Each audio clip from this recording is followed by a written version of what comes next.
Bonjour les amis, j'espère que vous allez bien. Je vous retrouve aujourd'hui pour vous parler de l'air fryer. C'est un sujet qu'on m'a énormément demandé. On me pose souvent la question de est-ce que l'air fryer est vraiment plus sain? Est-ce que c'est une bonne alternative à la friture? Est-ce qu'il y a des risques pour la santé? Donc je vais vous proposer plutôt une lecture pour que vous sachiez comment l'utiliser intelligemment et surtout vous assurer de ne pas vous faire plus de mal que de bien pensant bien faire. Donc déjà le principe même de l'air fryer, contrairement à ce que son nom pourrait suggérer, il ne frit pas. C'est un système qui fonctionne sur un principe de chaleur sèche où vous allez avoir de l'air chaud pulsé à haute vitesse et à haute température. En général, c'est entre 160 et 200 degrés. Donc en fait, on est plus sur une cuisson par convection. Ça ressemble plus à un mini four ventilé, mais en mode hyper intensif. Et ça, c'est important de le comprendre parce que c'est ce qui nous permet de déterminer aussi les risques qui découlent de ce genre de cuisson. Alors, pour commencer avec les notes positives, voyons les avantages ou les bénéfices. En général, on vous dit qu'il y a une réduction des graisses ajoutées. Et c'est vrai, parce que l'air fryer permet d'imiter les effets de la friture avec peu d'huile ou pas du tout. Donc là, en l'occurrence, on est sur un progrès. Ensuite, ce qui est très souvent mis en avant, c'est le côté gain de temps et simplicité. Pourquoi? Parce que ça va cuire rapidement, il n'y a pas de préchauffage, ça se lave bien, ça pue pas. Donc on est, je pense, là sur l'argument de vente numéro 1 de cet appareil.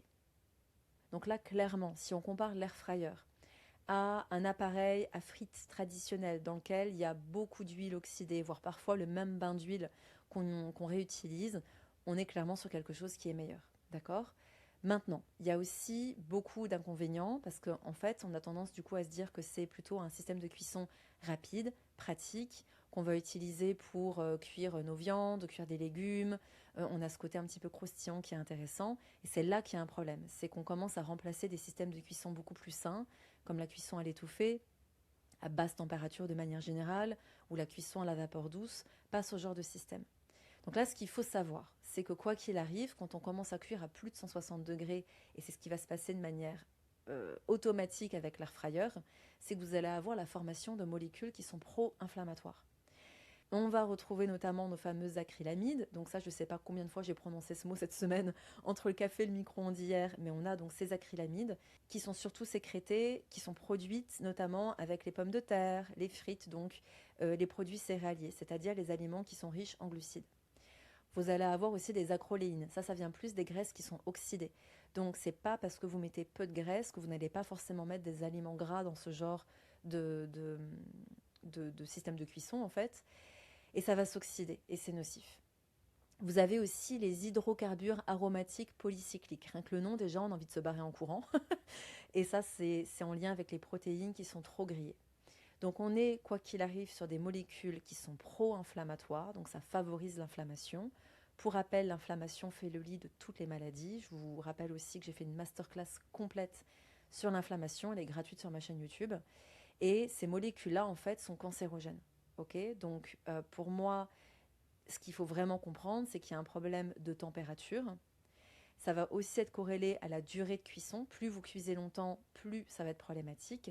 Et dès qu'on a des brunissements excessifs, ben c'est là que vous avez un paquet de ces molécules qui sont toxiques pour votre santé. Ensuite, évidemment, je le répète pour les personnes qui ne sont pas au courant, mais qui dit cuisson haute température, ben veut dire perte de vitamines thermosensibles, notamment les vitamines C, certaines vitamines B.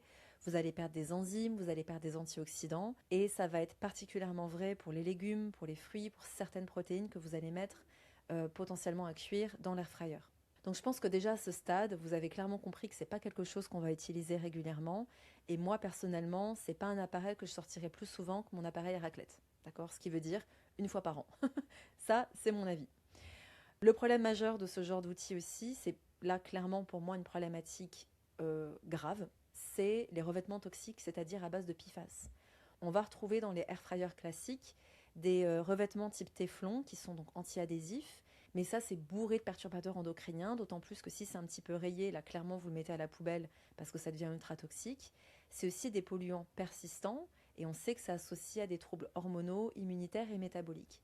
Et moi, c'est là en fait où ça me fait péter un câble. Désolée, hein, mais c'est juste que aujourd'hui, on a tellement de scandales sur ces polluants dont on ne sait pas quoi faire, qui persistent au niveau environnemental. On sait très bien que le problème, c'est même pas tant de cuisiner avec, mais c'est juste de produire ce genre d'appareil, parce qu'après, ben, quand on les recycle, forcément, ça libère ces composants dans la nature. Et on retrouve ça, en fait, dans nos sols, dans nos eaux. Et après, il ne faut pas s'étonner que l'ANSES nous dise qu'on retrouve des PFAS dans notre eau du robinet. Et là, en fait, c'est pour moi quelque chose de problématique parce que à quel moment en fait, on est tous, selon moi, à se révolter de mon Dieu, on ne sait plus quoi manger, tout est pollué, tout est toxique. Mais à aucun moment, on commence à se dire, on va peut-être arrêter d'acheter des produits qui entretiennent le problème en utilisant des composants qui sont super mauvais, en fait, à commencer pour la planète. Et forcément, c'est une répercussion sur nous. Donc c'est là où forcément, parfois, quand on pose ce genre de questions, je me dis, mais purée, mais qu'est-ce qu'il va falloir pour qu'on commence à comprendre qu'à partir du moment où il y a des revêtements antiadhésifs, c'est toxique, c'est mauvais pour la planète, c'est cancérogène pour nous, voilà. Quand est-ce qu'on va commencer à comprendre que les cuissons haute température, en fait, c'est ultra mauvais pour notre santé et qu'une fois de temps en temps, pourquoi pas, mais dans ce cas, allez au resto. En fait, faites-vous des frites au restaurant ou à la limite, c'est une fois dans l'année, donc c'est pas grave. Mais pourquoi aller encore racheter des appareils qui vont vous faire croire que c'est plus sain parce qu'il y a moins d'huile, donc moins de gras, alors qu'en fait le problème c'est pas du tout l'huile, c'est quelle huile on va utiliser, quelle quantité, comment on va la cuire, hein. C'est ce qu'on apprend en formation de nutrition. Et là en fait on essaie de faire passer quelque chose de toxique et de mauvais pour la planète pour quelque chose de sain. Voilà, désolée, je me lâche, mais en fait c'est important qu'on commence vraiment à le comprendre en fait et qu'on fasse passer le message. Donc pour moi, ce n'est absolument pas un ustensile qui vaut la peine d'ouvrir son porte-monnaie. Voilà. Et pour terminer, je vais rebondir sur certains arguments ou certains conseils qui sont donnés à juste titre en fait, hein. C'est vraiment pas pour critiquer, mais parfois dans les articles, on va vous dire si vous utilisez l'air fryer, essayez plutôt de choisir la température de 160 degrés, 180 degrés et pas 200 pour éviter l'excès de molécules toxiques et de brunissement. Mais dès 160 degrés, vous les avez en fait. Oui, ça minimise un petit peu, mais vous les avez quand même. Et puis après, au niveau des huiles, évidemment, alors en général, l'air fryer vous dit c'est pas d'huile ou peu d'huile. Mais si vous utilisez même un petit peu d'huile, s'il vous plaît, ne tombez pas dans le piège de certains diététiciens qui vous disent que les huiles de graines vendues dans des bouteilles en plastique sont bonnes pour la cuisson. Là, j'étais encore ce matin en train de lire un article sur l'hexane, qui est un solvant qui nous vient du pétrole en fait. Donc c'est quelque chose, ça vient exactement du même produit que vous mettez dans votre voiture, mais on va utiliser dans tous ces sous-produits en fait dérivés du pétrole de l'hexane qui est ultra toxique pour notre santé. Il y a des années de ça, des décennies de ça, en fait, des études qui ont été faites sur des souris disant ah ben ça a l'air de bien se passer, hein.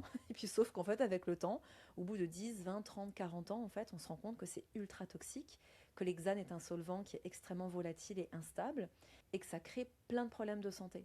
Donc je vous ai fait une conférence au mois de septembre où je vous ai parlé des conflits d'intérêts et que malheureusement dans les formations, il y a malheureusement des informations qui sont fausses, qui nous viennent des lobbies agroalimentaires, qui nous viennent des lobbies pharmaceutiques, désolé de le dire, mais c'est une réalité. Et en l'occurrence, les huiles de graines, toutes les huiles qui ne sont pas des huiles saturées, ne sont pas bonnes pour la cuisson. Les huiles qui sont bonnes pour la cuisson, c'est des huiles en fait qui sont stables à haute température. Pour ça, il faut qu'elles soient saturées. C'est pour ça qu'on parle de l'huile de coco, qu'on parle du beurre clarifié qui est utilisé par les cuisiniers, ce qu'on appelle aussi le ghee par exemple, qui est d'abord à la base en fait une recette ayurvédique. Et c'est souvent là, en fait, où il y a des débats au niveau des diététiciens, parce qu'ils disent, mais pas du tout, c'est des huiles saturées, c'est super mauvais pour votre santé artérielle, mais c'est faux, en fait. Ce qui compte le plus, c'est comment votre huile va réagir à la cuisson. Donc quand on est sur des cuissons basse température, cuisson à l'étouffée, petites choses mijotées, l'huile d'olive, c'est très bien, d'accord ? Mais par contre, dès que vous allez cuire à haute température, là, il vous faut des huiles qui sont extrêmement stables. Donc il faut des huiles saturées. Et on n'est pas en train de dire que vous devez manger des huiles saturées matin, midi et soir. Ces huiles saturées doivent représenter que 10% de vos apports en graisse. Donc bien sûr, vous allez varier avec une huile vierge extraite à froid, une huile de cameline qui est riche en oméga 3 et que vous gardez au frigo parce que les oméga 3 s'oxydent vite. Vous allez avoir des poissons gras qui vont vous apporter des bonnes graisses anti-inflammatoires justement. Vous allez manger des oléagineux, bref, vous allez manger d'autres sources de graisse que vous retrouvez aussi par exemple dans l'avocat. Mais pour la cuisson, en toute petite quantité, vous pouvez même utiliser un pinceau si vous voulez, on prend des graisses saturées. Voilà, c'est dit. Donc, si je résume, pour moi l'air fryer n'est pas une bonne solution. Pour les personnes en plus qui cuisent tout à l'air fryer parce qu'ils disent que c'est super pratique, vraiment là on est sur une fausse bonne idée. Vous gardez bien sûr des cuissons à la vapeur douce, à l'étouffée, des bouillons, des crudités, ça c'est extrêmement important. Pour les personnes qui se disent Bon, ben j'ai quand même un air fryer, qu'est-ce que j'en fais? Alors celles qui ont du téflon, ben là malheureusement, bah, vous le gardez dans un placard parce que je sais même pas comment on peut recycler ce truc. Par contre, si vous avez un air fryer avec de l'inox ou avec du verre, là on est sur des matières plus intéressantes et pour une friture de temps en temps, une ou deux fois dans l'année, en tout cas de manière occasionnelle, pourquoi pas?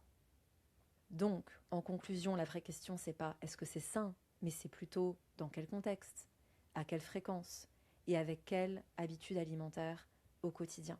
D'accord? Et comme toujours, c'est pas la technologie qui fait la santé, mais c'est l'intelligence avec laquelle on l'utilise. Ok? Sur ce, je vous embrasse, je vous retrouve demain pour un nouvel épisode et d'ici là, laissez-moi des petits commentaires, ça fait toujours plaisir. À très vite.